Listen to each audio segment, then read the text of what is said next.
I'm Rob Licuria, Senior Editor at Gold Derby, here with Michael Giacchino, composer for Society of the Snow.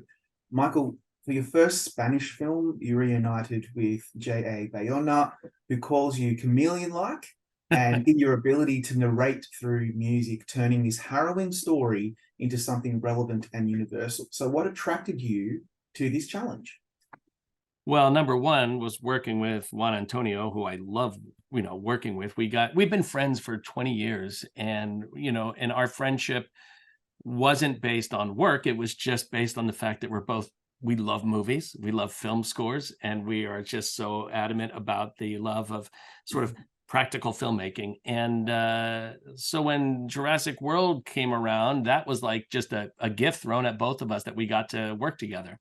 So on this one, he happened to be in town when he was bringing the film to show some people, to get some notes on the cut. And he always brings his films by for me to look at. We talk about them, and I just fell in love with the movie instantly. It was a story that I remember even from when I was a kid. I not growing up anywhere near South America. To have a story still reach into the suburbs of New Jersey the way that story did. It was like it was just so I don't know. So there's something so ingrained in me about that story, because as kids we would always talk about that. We would sleep out in a tent at night. It was almost became its own little ghost story in a way.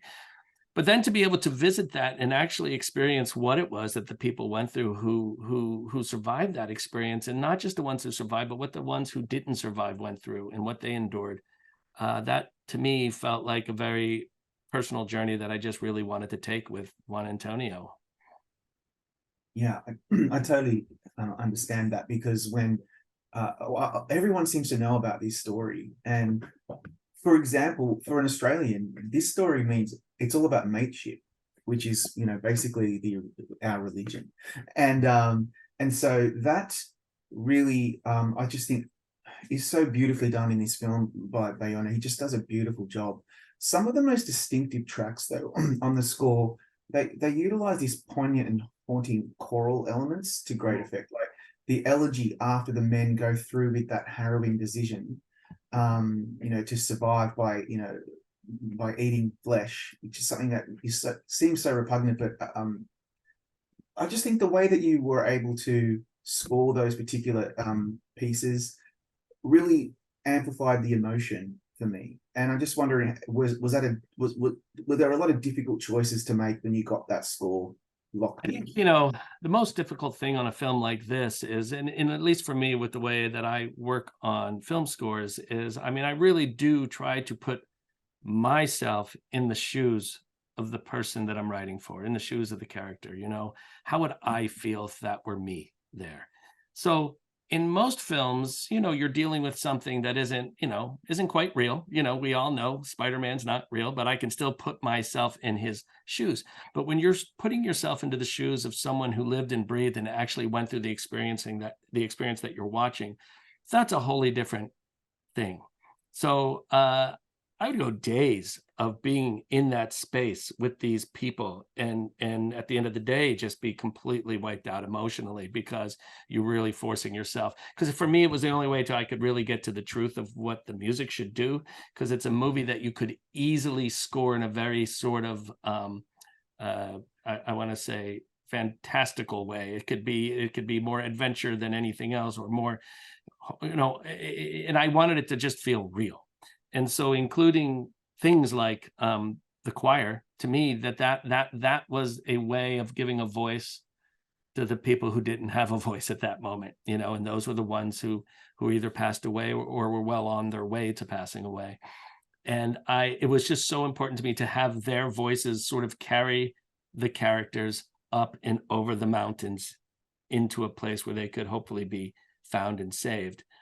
Because I do believe that the ones who stayed up on that mountain that day, they were the reason, they were the sole reason why everyone else was able to make it off.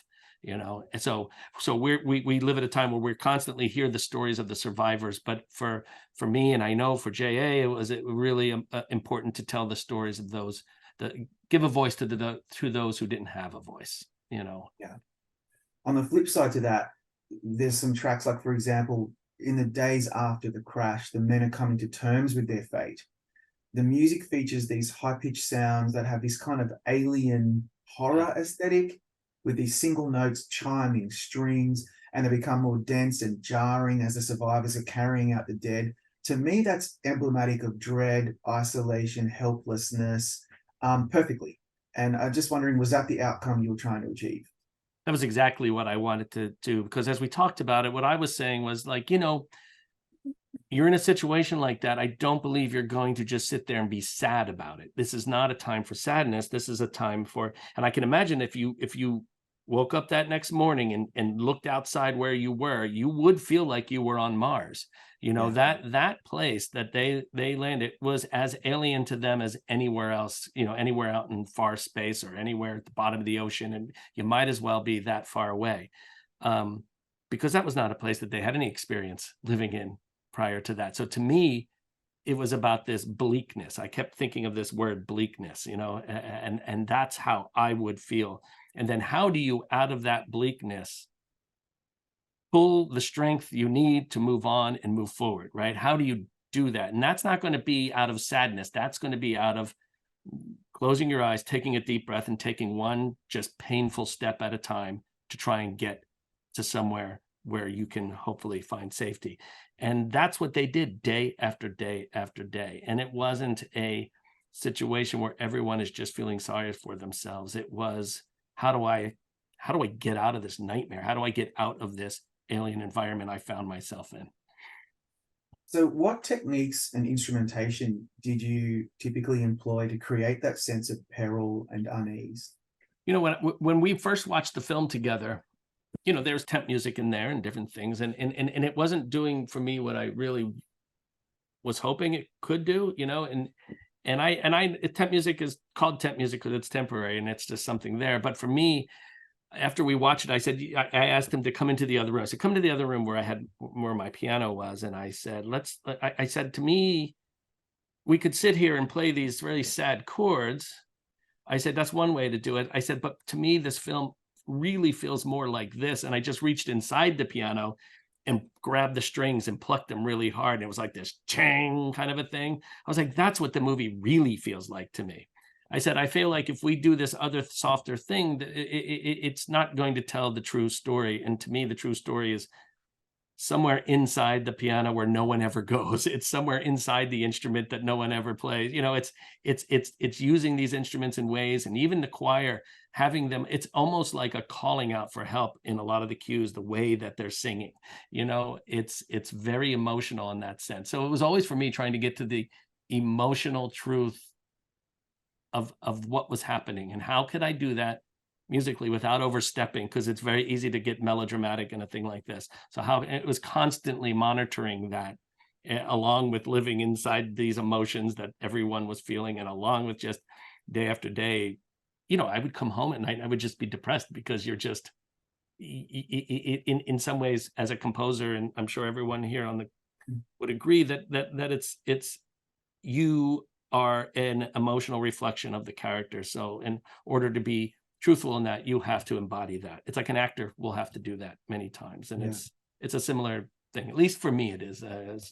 I wish I could do it another way, because it'd be a lot easier, but it's hard. Well, speaking of feeling something, the film gives us the satisfying ending that we know it's coming, but it just really doesn't disappoint. It's so beautifully done. I'm still in awe of how the music that you used, the track's called Found, is such a tearjerker, much like your iconic Married Life from Up. You don't hold back on that one at all, and I just thought it was such a highlight. Can you talk me through, was that difficult to get right? To me, yeah, it is, because that is an example of the exhale that you're granted at the end of this harrowing experience. I imagine that they didn't have a chance to just exhale and relax ever during this experience. And to me, the music at that moment, that's what that is to me. It's about breathing again. It's about letting everything out and then bringing in something fresh. And I know that sounds weird and it's hard to explain, but that's to me what it kept feeling like. I just need a moment to breathe easy again, you know, and not because of tension or action or anything like that, but because of pure fear of not knowing what's next, you know, and they finally got to a point where they were able to know what's next, and it was something good for once. So to me, it was just about that it's about breathing, you know? Yeah, you're 100% right. After 2 hours or whatever the film's Yeah. length is, it's a real moment to go, okay, Mhm. everything's going to be fine. Yes. Michael, thank you for your insight. We're going to bring you back right now for our group chat. Sure.